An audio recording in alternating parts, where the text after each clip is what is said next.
Deliberasyon sa ikalawang impeachment complaint laban kay Pangulong Ferdinand Marcos Jr. isinasagawa ng House Committee on Justice ngayong araw.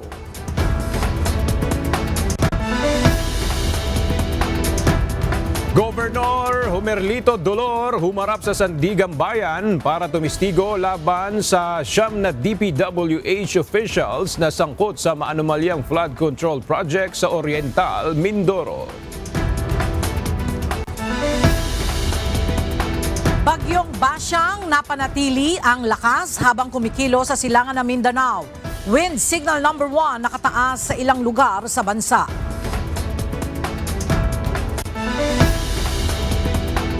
Department of Social Welfare and Development nakaalerto na para ayudahan ang mga posibleng maapektuhan ng Bagyong Basyang. Biyahe ng ilang sasakyang pandagat kanselado. Asia Rose Simpson mula sa Quezon City kinoronahan bilang Miss World Philippines 2026.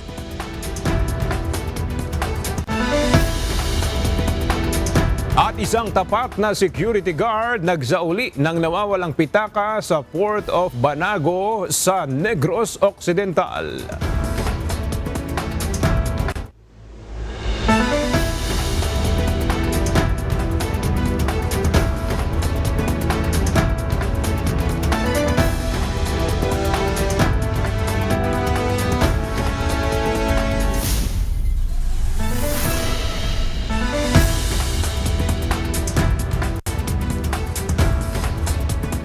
Magandang tanghali mga kasangbahay. Ngayon po ay araw ng Miyerkules, February 4, 2026. Tayo po ay sabayang napapakinggan sa Radyo La Verdad 1350, ang UNTV Radio. At una sa mga balita ngayong tanghali. Maaaring baligtarin ng plenaryo ang Kamara ang anumang desisyon ng House Justice Committee kaugnay ng reklamong impeachment laban kay Pangulong Ferdinand Marcos Jr. Ngayong araw, inaasahang pagbotohan sa House panel kung sufficient in substance ba ang dalawang impeachment complaints laban sa Pangulo. Ang detalye sa ulat ni Rosalie Coz. Gagawa ng committee report ng House Justice Panel ang magiging desisyon nito sa impeachment complaints laban kay Pangulong Ferdinand Marcos Jr. Ngayong araw, tatalakayin ang bawat aligasyon sa ikalawang impeachment complaint na iniendorso ng makabayan lawmakers. Kahapon natapos na ang komite sa deliberasyon sa reklamong impeachment na inihain ng abogadong si Andre De Jesus at iniendorso ni Pusong Pinoy Party List Representative Jet Nisay. Pagbobotohan ng House Justice Committee kung sufficient in substance ang dalawang reklamo. Kung insufficient in substance, hindi uusad at madidismiss na ang impeachment proceedings. Gagawa nito ng committee report ng House panel. Gayunman, maaaring baliktarin sa plenaryo ng Kamara ang desisyon ng House Justice Committee.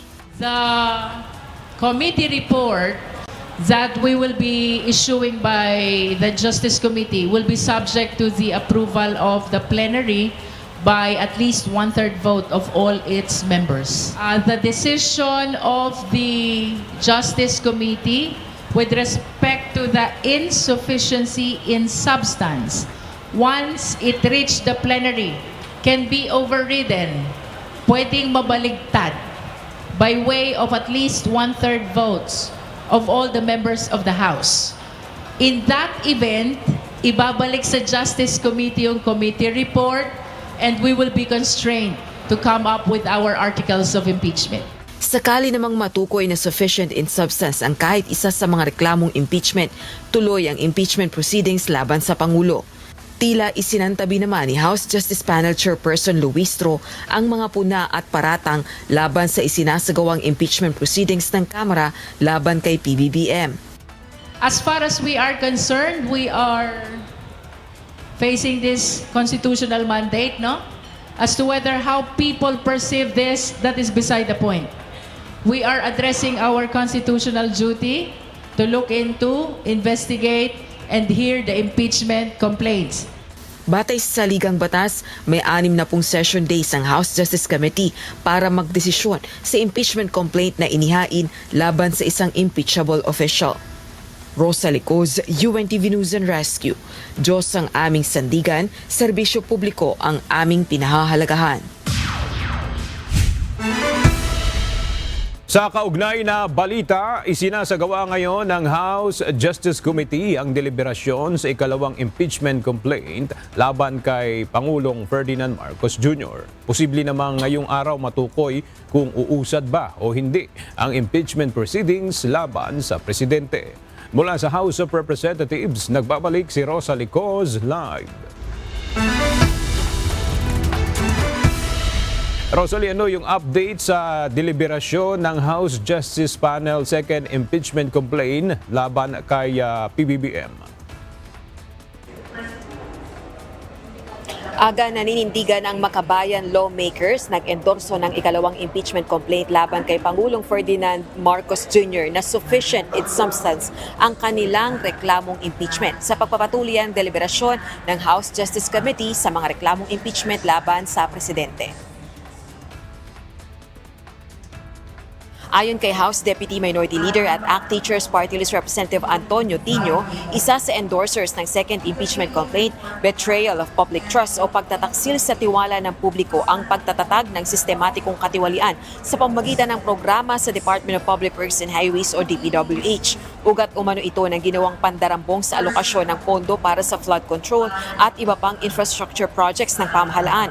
Gayon din ang pag-abuso sa discretionary powers sa unprogrammed appropriations sa General Appropriations Act at umano'y direktang kaugnayan sa budgetary insertions at kickback schemes. Pakinggan natin ang pahayag ni Congressman Tino. Itinatag,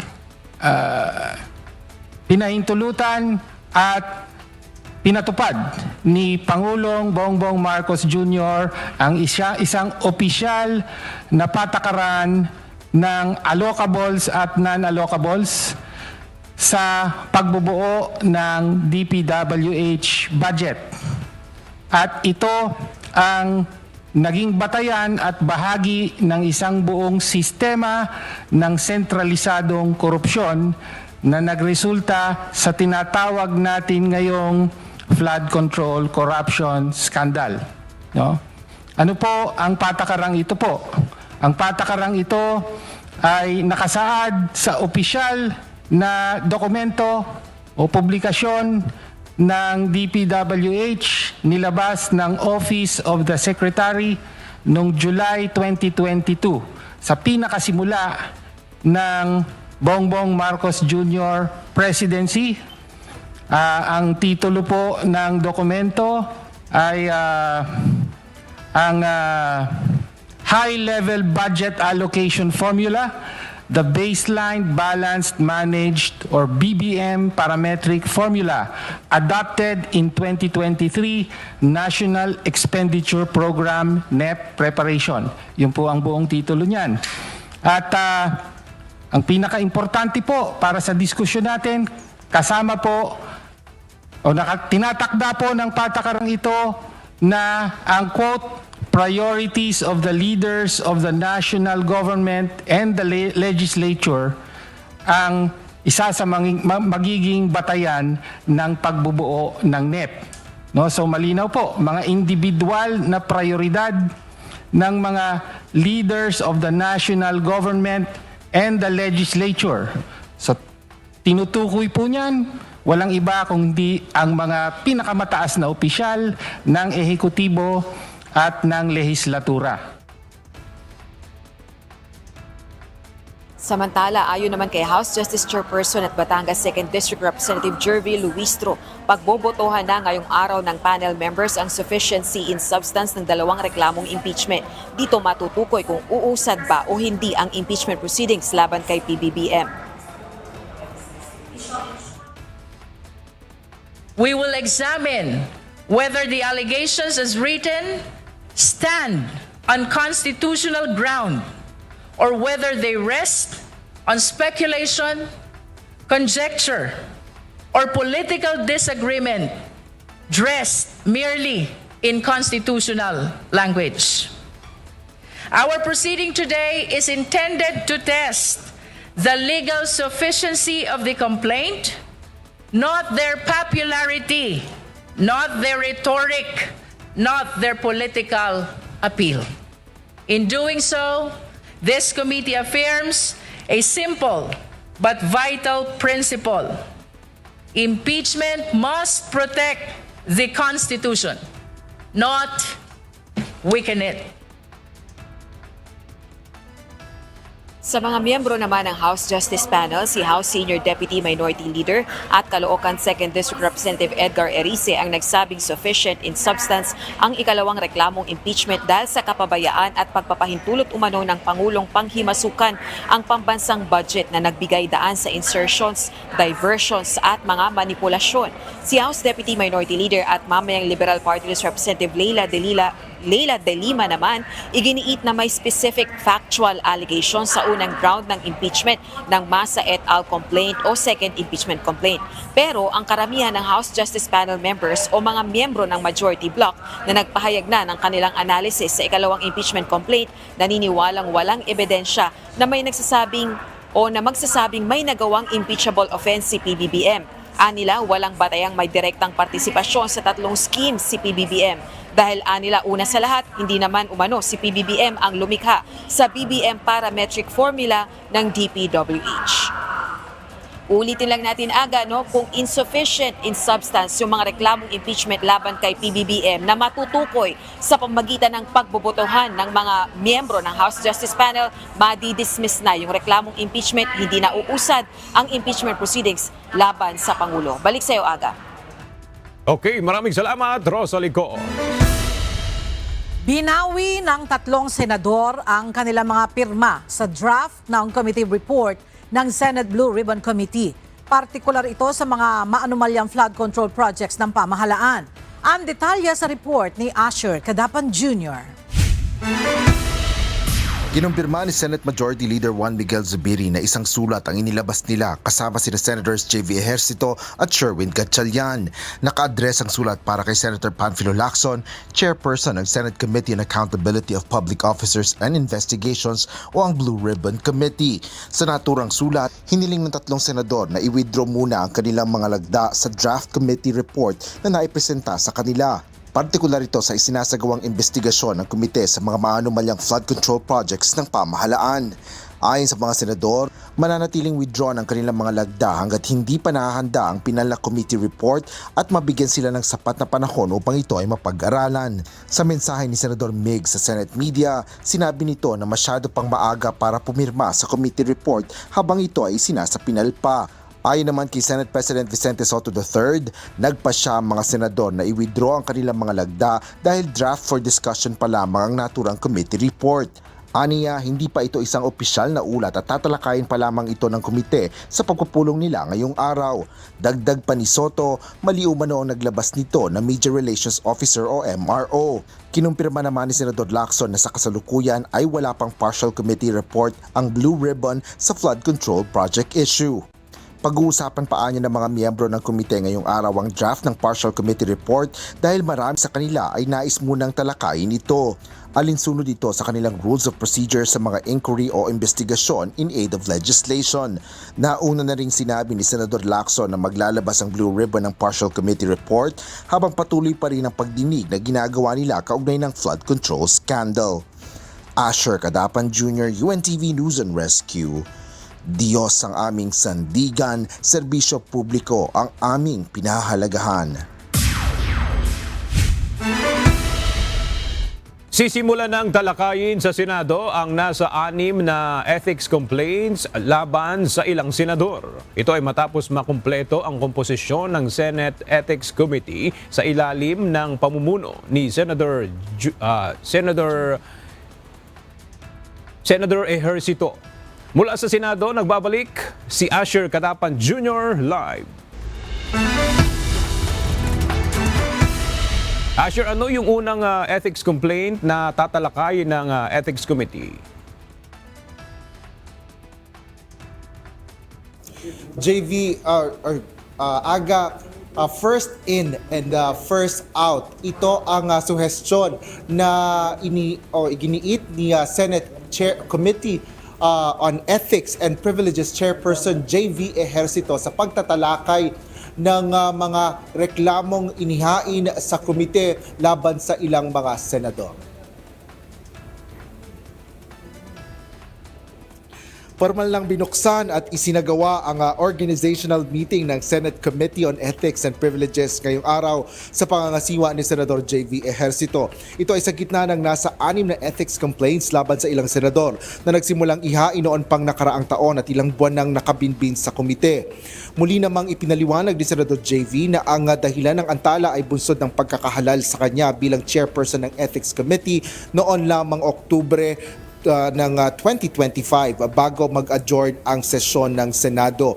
Kasunod dito ang pagtutok ng mga senador sa budget hearings at bicameral conference committee meeting hanggang sa abuti na sila ng adjournment ng sesyon. Gayunman, nagpahayag si Ejercito ng pagtanggap sa hamon na pamumuno ng komite at patas na pagtatalakay ng mga reklamo laban sa mga kapwa senador. Our Constitution has given the legislature the power and obligation to discipline its own ranks. We live by the principle that a public office is a public trust. The Committee on Ethics is a mechanism to hear complaints against members of the Senate. It is not a weapon for those who have ulterior motives and political agenda. I assure everyone here and our people that the committee will be fair and impartial. There will be no stones left unturned, but in the process, we will see to it that all rights will be protected. Binigyan din ni Senador Christopher Lawrence Bongo na ang desisyon ng komite ay dapat lagi nakabatay sa mga facts o katotohanan at mga ebidensya at mga alituntunin. Dapat anyang tanggalin ang partisanship o pagkakampihan, gayon din ang mga personal na konsiderasyon at dapat na transparent ang mga aksyon ng komite. The Committee on Ethics plays a crucial role in this August chamber. It is tasked with ensuring that integrity and credibility of the Senate as an institution. Kaya andito po ako para sumuporta sa committee. As we organize and convene this committee, we must always be guided by the principles of due process and fairness. Dapat po pantay-pantay po ang trato dito ng lahat. Hindi dapat mahaluan ng politika ang trabaho natin as sa committee ito. Bago formal na talakay ng mga ethics complaint laban sa mga senador, inihayag ni Senator JV na dapat munang pag-usapan at pagkasunduan ng mga miyembro ng komite ang committee rules. I'd like to inform the body that the Secretary was able to complete its review of the draft committee rules late last night. Kagabi lang po natapos yung committee rules. Copies of the draft will be furnished to all members now. Since you are only receiving the draft at this time, I respectfully request that each member carefully review the same and submit their comments and additional inputs, if any, to the committee. Your guidance and participation in refining these rules are both valued and essential.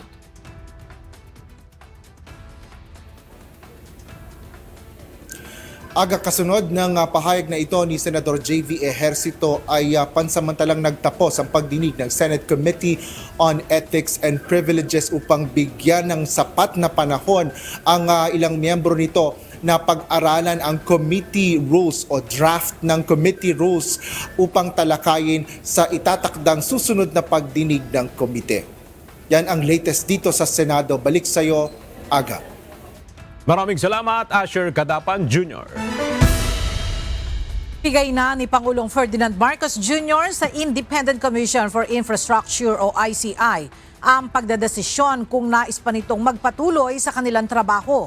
Ayon kay Palace Press Officer Undersecretary Claire Castro, ito ang posisyon ni Pangulong Marcos Jr. ukol sa patuloy na pagkwestiyon sa kapalaran ngayon ng ICI matapos magbitiw sa pwesto ang dalawa nitong commissioners na sina dating Public Works and Highway Secretary Rogelio Singson at Rosana Fajardo. Sa ngayon ay tanging ang chairperson nito na si Justice Andres Reyes Jr. na lamang ang natitira nitong miyembro.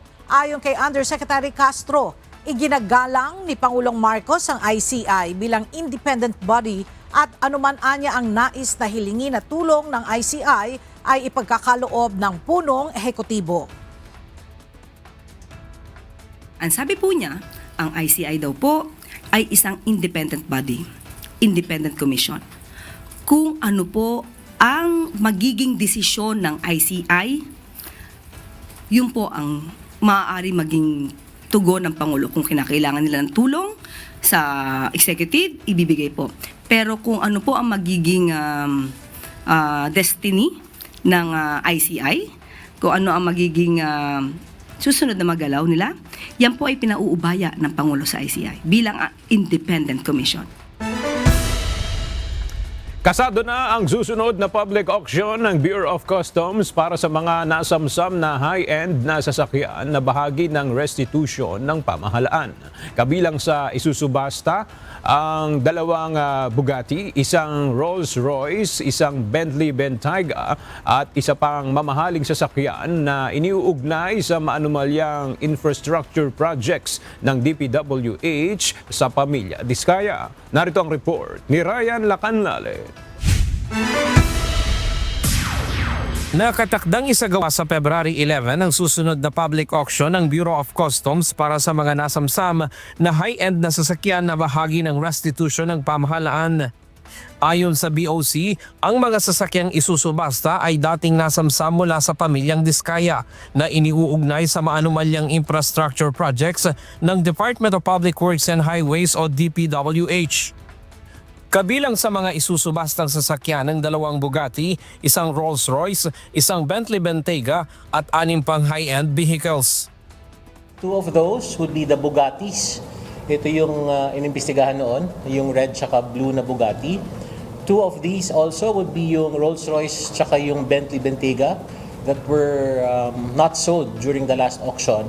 And then the remaining 6, if you recall, merong inapila yung mga Diskaya, di ba? But a decision was already rendered and it has been issued a certificate of finality. That's why it's included in this auction. Ibinaba na rin ng BOC ang floor price ng Rolls-Royce mula 45 million pesos tungong 29 million pesos upang makahikayat ng mas maraming bidders. Tinatayang aabot sa halos 400 billion pesos ang kikitain ng pamahalaan kapag matagumpay na naibenta ang lahat ng 10 sasakyan. I'll take this opportunity to invite the public to the BOC public auction. This will be on February 11, 10 o'clock a.m. We're inviting our prospective bidders to submit your documentary requirements at least 2 days before the date of the auction so that we can verify the same. Mas pinili ng BOC ang public auction sa halip na direct o negotiated sale sa kabila ng 2 beses na nabigong bidding noon. Ayon sa ahensya, mas transparent ang public auction at mas kaunti ang posibleng questionin ng publiko. Ipinaliwanag din ng BOC na pinahihintulutan ng Customs Modernization and Tariff Act ang paulit-ulit na auction kahit pa may failed bidding at ang direct offer ay option lamang at hindi obligasyon. While direct offers is a remedy available to the Bureau of Customs, we chose this remedy instead of public auction dahil mas less questions.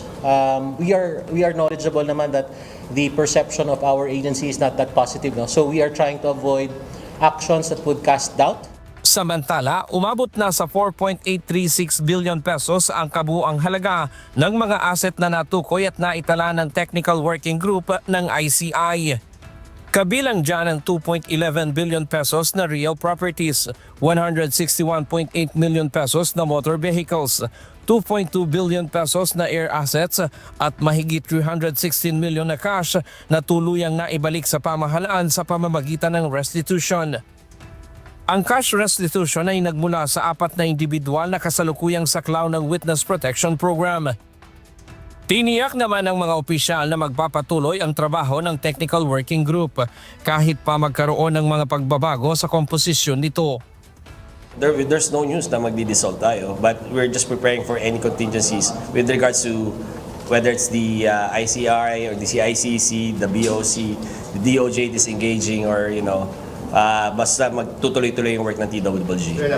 So we prepared that if each individual agencies na mag-disengage or for example naman halimbawa mag-cease to exist, that the TWG's work would still continue, because we discussed amongst ourselves na what we do here would also be valuable for other agencies like the Sandigan Bayan, the Ombudsman, who was also present during our meeting earlier. Ryan Lacanlale, UNTV News and Rescue. Diyos ang aming sandigan, serbisyo publiko ang aming pinahahalagahan.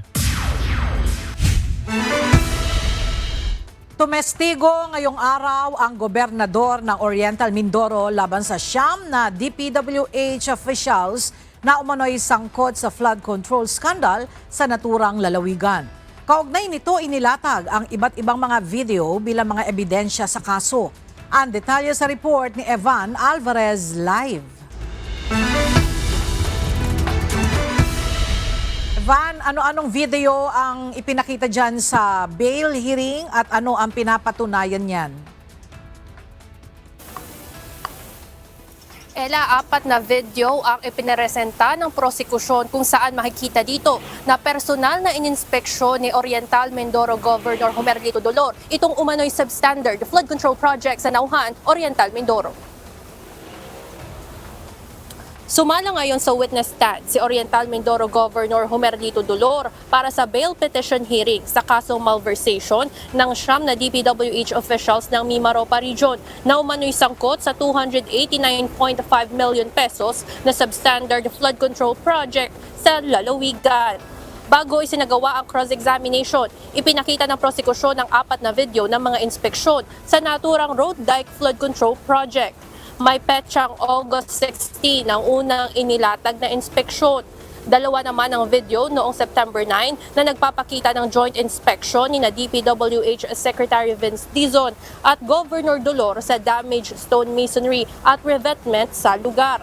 Sa parehong araw, sinukat din ni Secretary Dizon ang mga sheet pile na lumabas na humigit kumulang 3 metro lamang ang nakabaon kahit 6 na metro ang aktual na sukat ng mga bakal habang 12 metro naman ang nakasaad sa kontrata. May hiwalay ring video na may petsang September 7 kung saan nagsagawa ng sariling provincial inspection si Governor Dolor. Tutol ang depensa sa paggamit ng video na nagpapakita ng sirang stone masonry and revetment dahil anila ay hindi ito bahagi ng kontrata ng Sunwest Corporation. Ayon naman sa prosekusyon, ang damaged stone masonry and revetment ang nag-udyok sa gobernador na magsagawa ng mga karagdagang inspeksyon sa paligid. Sa cross-examination kay Dolor, sinabi nitong Sunwest din ang kontraktor nito, ngunit hindi niya tiyak kung sa anong partikular na kontrata ito nakapaloob. Sa pasya ng korte, overruled ang objection ng defense at pinayagang gamitin ang mga video kung saan itinuring itong relevant na ebidensya sa paglilitis.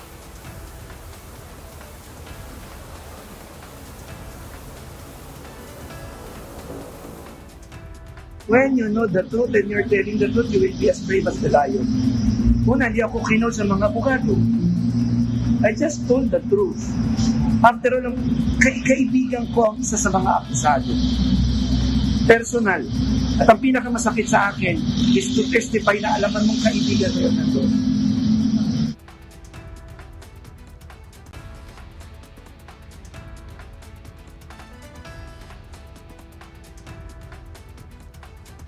Umaga nang matapos itong cross-examination kay Governor Dolor, bukas naman inaasahan na sasalang sa witness stand si Commission on Audit Auditor Victoriano Acosta alas 8:30 ng umaga. Yan muna ang update mula dito sa Sandigan Bayan. Balik sa inyo dyan, Ella.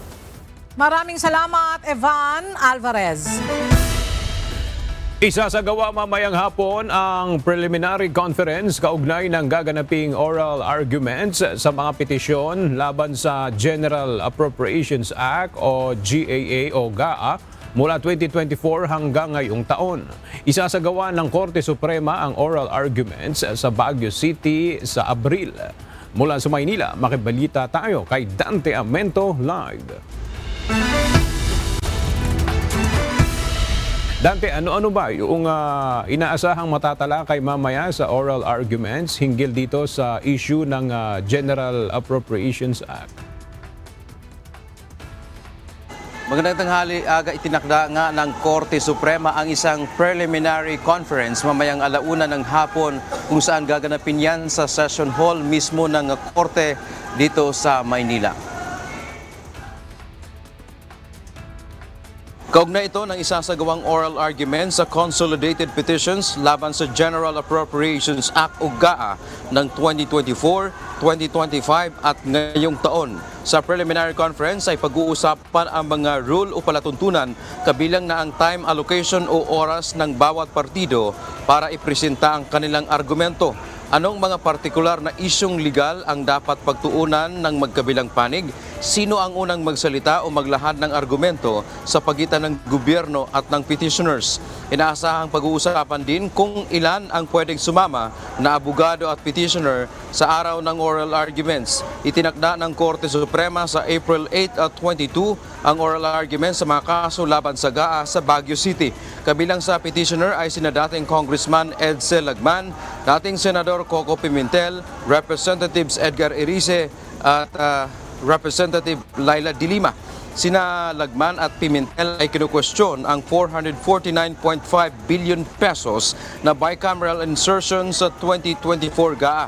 Mayroon din ang kinukwestiyon ay ang umano'y pagbabago sa special account sa General Fund sa 2025 GAA.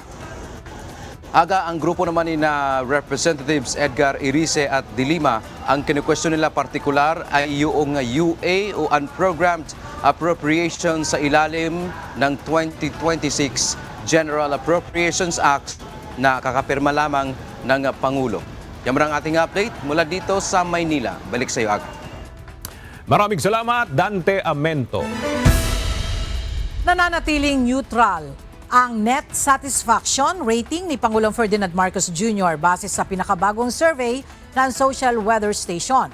Ayon sa survey, 40% ng mga adult Filipino ang nagsabing nasisihan sila sa performance ng Pangulo habang 43% ang hindi satisfied at 17% ang hindi makapagpasya. Halos wala itong pagbabago kumpara sa resulta ng kaparehong survey noong September 2025 dahil nanatili sa 39 to 40% ang gross satisfaction rating sa Pangulo.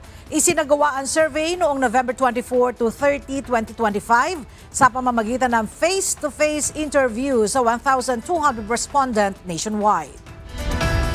No-show si Representative Francisco Kiko Barzaga sa pagdinig ng House Ethics and Privilege Committee kahapon kaugnay ng reklamo laban sa kanya. Kaugnay nito, nanganganib naman na mapalawig pa ang suspensyon ng kongresista o posible itong maalis sa posisyon.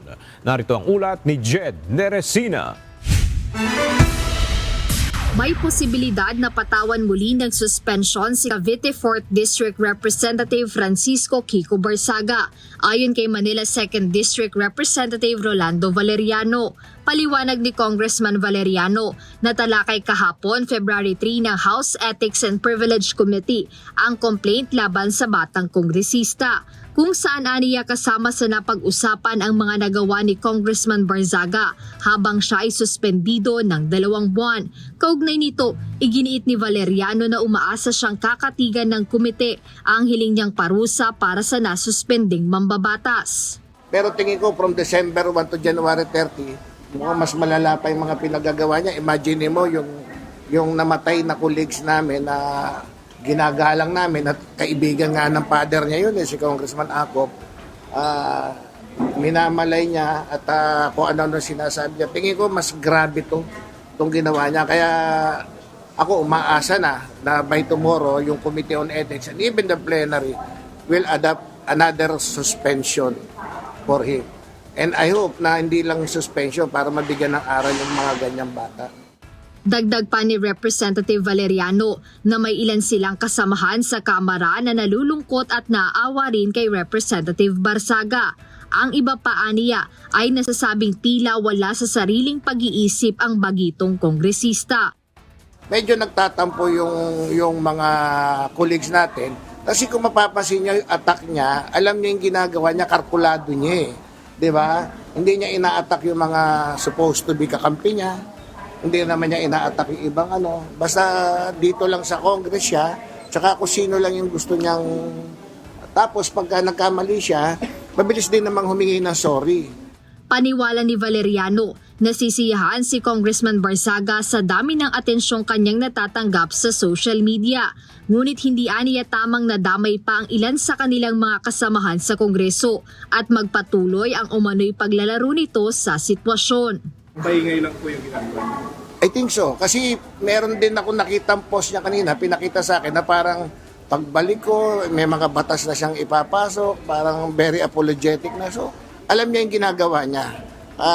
Nag-iingay, tapos pag naramdaman niya siguro na mali yung ginagawa niya, tsaka siya babawi. Pero pangit naman yung gano'n na pinaglalaruan mo yung mga colleagues mo at ginagawa mong di tama, di ba? Ngayong araw, February 4, inaasahang mailalabas ang desisyon kung mayroong panibagong suspension order laban kay Barsaga o ang posibleng pag-aproba ng komite sa tuluyan na pagpapaalis sa kanya sa posisyon. Jed Neresina, UNTV News and Rescue. Diyos ang aming sandigan, serbisyo publiko ang aming pinahahalagahan. Tinatalakay ngayong araw sa Senado ang panukalang batas na anti-political dynasty na layong wakasan ang pagkakaroon ng magkakamag-anak sa larangan ng politika. Mula sa Senado, ang detalya hatid ni Benedict Samson live.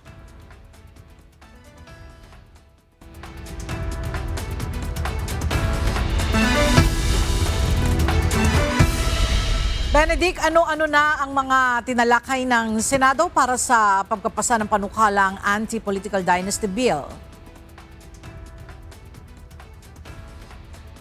Magandang tanghali, Ella. Kabilang nga sa mga tinanong ng mga senador sa kanilang inibitahang resource person ay kung anong posisyon ang sakop at kung hanggang saang degree ng magkakamag-anak ito nga anti-political dynasty bill. Tinatalakay ngayong araw ng Senate Committee on Electoral Reforms and People's Participation at Committee on Constitutional Amendments and Revision of Codes ang pagpapasa ng panukalang anti-political dynasty bill. Ayon kay Attorney Christian Monsod na dating miyembro ng 1986 Constitutional Commission at COMELEC Chairman, nararapat na mula sa barangay level hanggang sa national position ang saklaw ng nasabing panukalang batas. Ibig sabihin, kung may isa ng nanalong politiko mula sa isang pamilya, hindi na dapat pang tumakbo ang iba pang miyembro ng pamilya. Sinabi naman ni former Associate Justice Adolfo Ascuna na dapat din ay saklaw nito hanggang second degree na magkakamag-anak. Ayon naman kay Senator Risa Hontiveros, malinaw ang epekto ng dinastiya sa politika dahil pinahihina nito ang check and balance and accountability, lalo na sa pondo ng pamahalaan, kahirapan at political violence.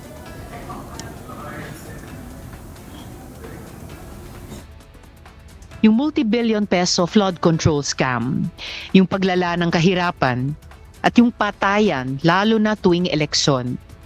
Lahat ito ay konektado sa binusog at pinalala ng political dynasties. Samantala, nagpahayag naman ng pagsuporta sina Senator J.B. Ejercito at Senator Erwin Tulfo sa pagpapasa ng anti-political dynasty bill. Aminado rin ang mga nasabing senador na parte sila ng political dynasty. Ella, ayon naman kay COMELEC Chairman George Erwin Garcia na madali lang nilang malalaman kung magkamag-anak ang isang politiko basta't mayroon lamang na magpapatunay ng kanilang pagkakakilanlan. At yan muna ang ating update mula rito sa Senado. Balik sa inyo dyan, Ella. Maraming salamat, Benedict Samson. Kumpiyansa ang Philippine National Police na malakas ang mga kasong isinampa laban sa mga sangkot sa pamamaslang sa isang policewoman at 8 taong gulang na anak na lalaki. Maging sa kaso laban sa likod ng pamamaslang sa isang police sergeant sa Bulacan. Mula sa Camp Crame, may report si Lea Ilagan live. Yes, Lea. Magandang tanghali sa iyo, Aga. Ginawa ng Philippine National Police ang lahat ng pag-iimbestiga para makakalap ng sapat na ebidensya laban sa mga akusado sa pagpaslang sa mag-inang Molinito at isang pulis sa Bulacan. Ayon kay PNP Chief Police General Jose Melencio Nartates Jr., nakatutok ang PNP hindi lamang sa paghuli sa mga suspect, kundi ang mapanagot ang mga ito sa pamamagitan ng pagpapakulong sa ginawa nilang krimen. Kahapon, Aga, sinabi ni DILG Secretary John Vigremulla na case closed na ang kaso ng pagpatay kay Police Senior Master Sergeant Diane Marie Molinido at ng kanyang 8 taong gulang na anak na si John Ismael matapos nga ang maaresto ang lahat ng mga suspects. Habang case solved naman ang kaso ng pagpatay kay Police Staff Sergeant Renato Casaway Jr. Sinabi naman ni General Artates na sa ngayon, patuloy pa ang manhunt operation ng mga pulis sa 7 pang suspect sa pagpatay kay Casaway, kabilang ang gunman na si Julian Salamat. Dagdag pa ni Chief PNP, malaki ang maitutulong ng alok na 1 milyong piso ng DILG para sa sino man makapagtuturo sa mga salarin. Kaya't panawagan ng pinuno ng pambansang pulisya sa publiko, ipagbigay alam agad sa mga otoridad kung may impormasyon kung saan matatagpuan ang 7 pang pinaghahanap na suspect. Aga? Maraming salamat, Lea Ilagan. Personal nakakausapin ni Senate Committee on Foreign Affairs Chairman Erwin Tulfo ang ilan sa kanyang mga kasamahan upang hilingin na mag-tone down o maghinay-hinay muna sa pakikipagsagutan sa Chinese Embassy. Ayon sa senador, posibleng maapektuhan o maantala ang kasalukuyang dialogo sa naturang bansa kung magpapatuloy ang mga pakikipagsagutan sa mga ito. May report si Mia Alonzo live. Mia, anong ibig sabihin ni Senator Erwin Tulfo na mag-tone down muna sa pakikipagsagutan sa Chinese Embassy? Magandang tanghali, Ella. Ayon kay Senator Erwin Tulfo, kailangan na iwasan muna itong mga personal attacks o yung mga patutsada na nalalayo na sa isyo. Kagaya na labang ng pagpuna sa pisikal na itsura. Ito yung kanyang hinihiling upang wag nang maapektuhan ang kasalukuyang isinasagawang pakikipagdialogo ng Department of Foreign Affairs sa Chinese Embassy. Ayon kay New Senate Foreign Affairs Chairperson Senator Erwin Tulfo, hindi niya iaalis ang anumang freedom of expression o pagpuna kung may maling nakikita lalo na sa usaping West Philippine Sea. Ayon sa senador, karapatan nila maging ng mga kasama niyang senador at opisyal na magkomento at magbigay ng statement patungkol dito. Hindi ako makikiusap na bawiin mo namin, hayaan ko ho yun. Pero I will just have to explain to Senator Kiko and then to Senator Risa Ontiveros na I had a meeting and this is what that there's an ongoing negotiations or dialogue between the DFA and the Chinese Embassy regarding the West Philippine Sea, yung mga code of conduct. Baka maapektuhan. Pero I cannot stop it. Tsaka, kung yun, opinion namin yun. Layunin ng pakiusap na huwag maapektuhan ng tinatapos na Code of Conduct at iba pang pakikipagdialogo ng Department of Foreign Affairs sa Chinese Embassy. Kaya naman plano ng senador na personal na kausapin ang kanyang mga kasama maging ang National Security Council upang sana'y umiwas sa mga personal na pakikipagsagutan na malayo na sa issue na pinag-uusapan. Ayon sa senador, matagal nang natenga ang pagtapos sa Code of Conduct na mahalaga para sa kapakanan ng mga mangingisda at mga Coast Guard. Kaya naman kung maaari, pakiusap ng senador na mag-tone down na muna. Samantala, Ella, ayon naman kay dagdag pa ni Senator Erwin Tulfo na meron siyang plano na makipag-usap din ng personal sa Chinese ambassador. Pero sakali naman na ipatawag siya or kailanganin ang kanyang presensya ng Chinese Embassy ay agad din naman aniya siyang haharap dito. At yan muna ang update. Balik sa iyo, Ella. Maraming salamat, Mia Alonzo. Inihain sa Kamara ni House Majority Leader at Ilocos Norte 1st District Representative Sandro Marcos ang isang panukalang mag-aalis ng travel tax. Layon ng House Bill number 7443 na mapababa ang halaga ng pagbiyahe at maisulong ang domestic at international travel sa mga Pilipino. Gayon din upang maipromote ang Pilipinas bilang isang travel at business destination. Para naman matiyak ang pagpapatuloy ng mga programang pinopondohan ng travel tax collections, nakapaloob sa panukala ang pagkuha ng kaukulang budget sa pamamagitan ng Annual General Appropriations Act. At para naman sa ating ulat panahon, napanatili ng bagyong Basyang ang taglay nitong lakas habang kumikilos sa direksyon ng silangan ng Mindanao. Ayon sa Pag-asa, inaasahan na magdadala ng malalakas na pag-ulan ang bagyo. Sa ngayon ay nakataas na ang wind signal number 1 sa ilang lugar sa Mindanao. At para alamin ang latest sa bagyong Basyang, narito ang update mula sa Pag-asa Weather Forecasting Center. Kung makikita po natin yung pinaka-latest satellite image animation, malayo pa po yung tinatayang sentro ng bagyong si Basyang. Kaninang alas 10 ng umaga, ito po ay nasa around 735 kilometers east ng Hinatuan, Surigao del Sur. Taglay ng bagyong si Basyang ang lakas ng hangin, 55 kilometers per hour malapit sa gitna at ang pagbugso aabot po na hanggang 70 kilometers per hour. At sa ngayon, kumikilos sa direksyon naman pakanluran, timog kanluran sa bilis na 15 kilometers per hour.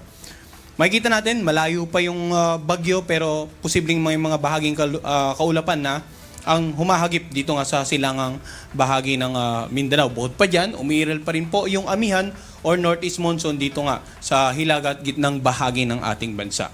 So ano nga po ba, unahin natin, ano yung inaasahang pagkilos ng bagyong Basyang in the next 3 to 5 days. So, ito po yung tinatayang sentro ng lokasyon ni Basyang kanina alas 8 ng umaga at within 24 hours, bukas ng umaga ay inaasa natin itong nasa line 340 kilometers east of Hinatuan, Surigao del Sur. Makikita rin po natin na dito sa ating legend ng intensity, dahil nasa dagat pa ito at favorable ito for development, posibleng umabot pa ito sa tropical storm category in the next 24 hours, 12 to 24 hours. And then makikita po natin, sa darating na Biyernes ng umaga, ang tinatayang sentro ay posibleng nandito na sa coastal waters ng Mambahaw, Camiguin. Pero kung papansinin po natin yung forecast track, yung paglapit sa landmass, posibleng bukas ng gabi hanggang sa Biyernes ng madaling araw. And then, because of the possible interaction with the landmass ating bansa, posibleng from storm category maging depression category habang tinatawid po ang Visayas Southern Luzon area. At sa darating nga Sabado ng umaga, inaasahan posibleng nasa may bandang coastal waters na ito ng Cuyo Island, Palawan. And then sa darating naman na Linggo ng umaga, ay nandito na siya sa 260 kilometers west ng Coron, Palawan. So ito pong nakikita nating center track, ito yung tinatayang pagkilos ng sentro lamang. Bigyan din natin yung area of probability, yung parang apa na nakabalot sa center track. Pinakikita pa po nito yung iba pang posibleng senaryo ng pagkilos ng sentro.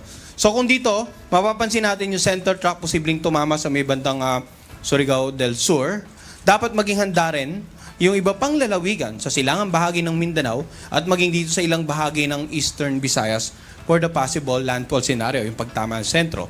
Bukod pa dyan, dito nga sa areas na sakop ng area probability sa natitirang bahagi ng Mindanao, and then the Visayas area and the Palawan area, maging itong Mindoro, Romblon area, kailangan maghihanda rin sa posibleng pagtawid ng sentro. Pero hindi lamang itong mga areas na nasasakupan po ng area probability ang dapat maging handa. Pag-usapan po natin mamaya yung mga lugar naman, or ngayon, yung mga lugar na may mga wind signal. Ang wind signal po ay babala sa malalakas na hangin na dala ng bagyo within a specified period of time. For example, ngayong umaga, nagtaas po tayo ng signal number 1 dito nga sa eastern portion ng Surigao del Norte kasama ang Siargao, Bukas Grande Island at sa Surigao del Sur. Pero hindi po ibig sabihin na agad-agad ay masungit na ang panahon sa lugar na ito. Ang mga tropical cyclone wind signal, may tinatawag po itong lead time. Kumbaga, meron pa po tayong oras para makapag-prepare sa posibleng lakas ng hangin. In the case of tropical cyclone wind signal number 1, 36 hours or less. Pero syempre, habang lumalapit po yung bagyo sa kalupaan ng ating bansa, pwedeng bukod sa mas lumawak pa yung mga lugar na may wind signal, lumit na yung lead time, pwede pa po tayong magkaroon ng mas mataas na wind signal. Dahil ina-anticipate nga po natin yung posible pang paglakas ng bagyo. Possibly umabot pa ng tropical storm category. So ngayong umaga, ito lamang po yung may mga wind signal, pero asahan nga yung mga mas marami pang lugar sa mga susunod na tropical cyclone bulletin issuances. Ngayon, yung mga pagbugso naman ng hangin, gaya na nabanggit natin kanina sa satellite image, bukod sa bagyong si Basyang, meron tayong umiiral na amihan. Asahan din po yung mga pagbugso ng hangin sa nakararaming bahagi ng Luzon ngayong araw, or sa the entire Visayas area, Dinagat Island, Caraga, Davao Region, Zamboanga Peninsula, Camiguin, Misamis Oriental at Lanao del Norte. Samantala bukas naman, pagbugso ng hangin, nakararaming bahagi ng Luzon, buong Visayas, Caraga, Davao Region, Northern Mindanao, Zamboanga Peninsula, Basilan at Tawi-Tawi. Sa darating naman na Biyernes, pagbugso ng hangin sa Batanes, Babuyan Island, northern portion ng mainland Cagayan, ganun din sa Ilocos Norte, Central Luzon, Metro Manila, Calabarzon, Mimaropa, Bicol Region, Visayas at nakararaming bahagi ng Mindanao. So bakit po natin binabanggit yung mga pagbugso ng hangin na dala ng mga amihan?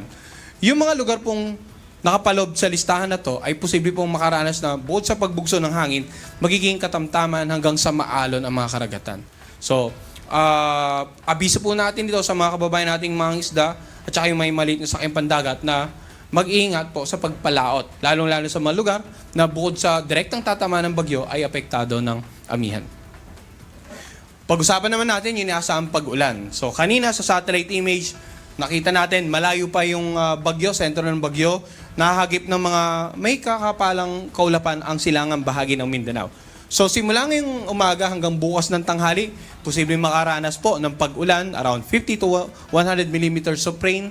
Itong mga lalawigan na ito, no? Itong Dinagat Island, Surigao del Norte, Surigao del Sur, at Davao Oriental. Samantala, simula naman bukas hanggang sa darating na Biyernes ng tanghali, kung mapapansin natin, mas marami na, bukod sa mas maraming lugar ang posibleng ulanin, mas marami na pong pag-ulan, inaasahan nga dito sa mga lugar na naka-highlight ng orange.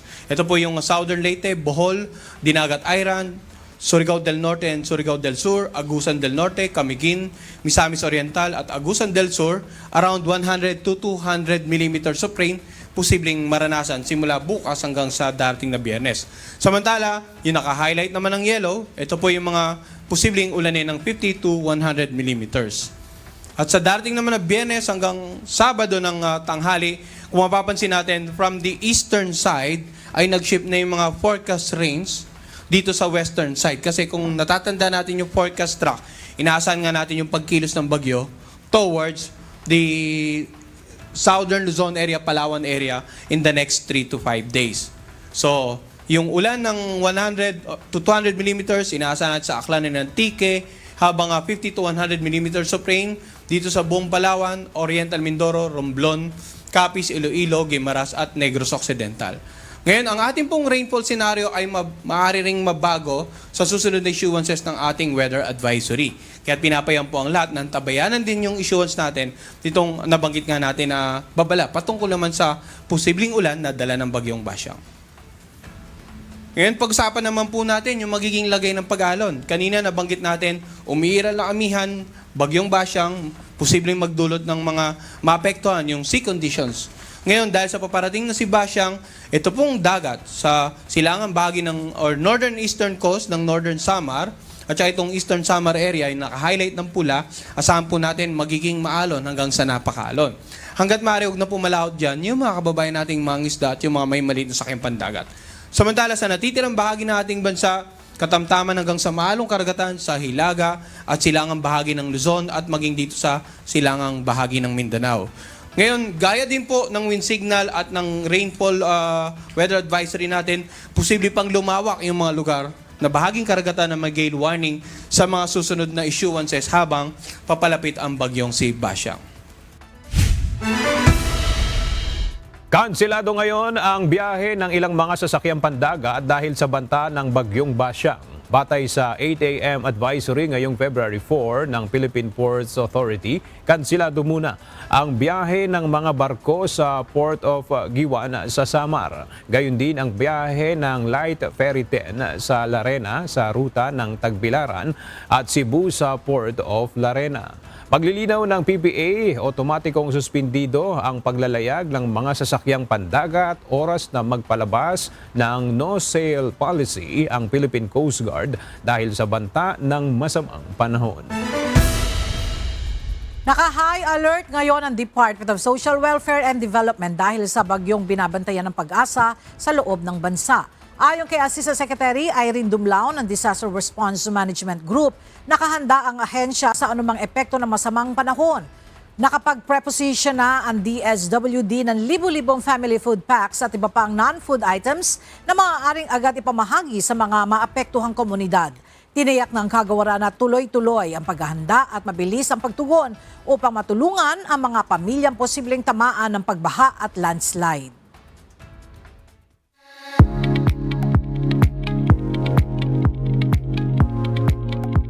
Kinoronahan si Asia Rose Simpson ng Quezon City bilang bagong Miss World Philippines 2026 kapalit ni Krishna Gravides sa engrandeng seremonya na ginanap sa Mall of Asia Arena sa Pasay City kahapon February 3. Tinalo ng 17 anyos na kandidata ang 23 iba pang aspirants mula sa iba't ibang panig ng bansa at overseas Filipino communities. Itinanghal na first princess ng kompetisyon si Ann de Mesa ng Maynila at second princess si Gabriel Fuentes Galapia ng Pampanga. Personal namang pinangunahan ng reigning Miss World Opal Suchata Chuangsri at ni Gravides ang paglalagay ng korona sa bagong reyna. Lalaban si Simpson sa susunod na International Miss World Pageant kung saan target ng Pilipinas ang ikalawang titulo matapos sa makasaysayang panalo ni Megan Young noong 2013.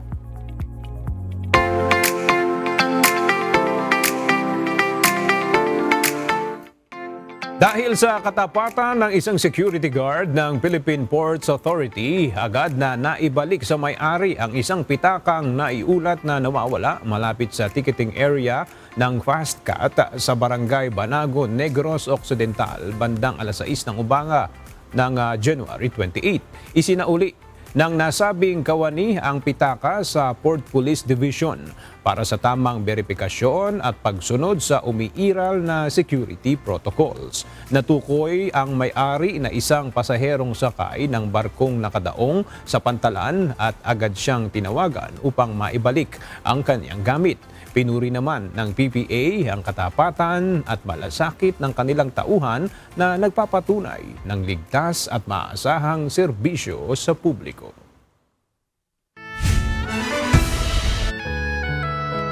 At sa ating pong iiwang mga salita ng Diyos na ating sandigan mula sa Aklat ng Kawikaan, Kapitulo 19, versikulo 1 na nagsasabi, "Maigi ang dukha na lumalakad sa kanyang pagtatapat, kaysa suwail sa kanyang mga labi at mangmang."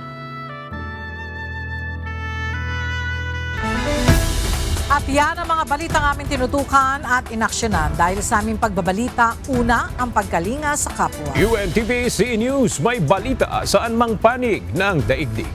At dito sa UNTV, Diyos ang aming sandigan, serbisyo publiko ang aming pinahahalagahan. Magandang tanghali.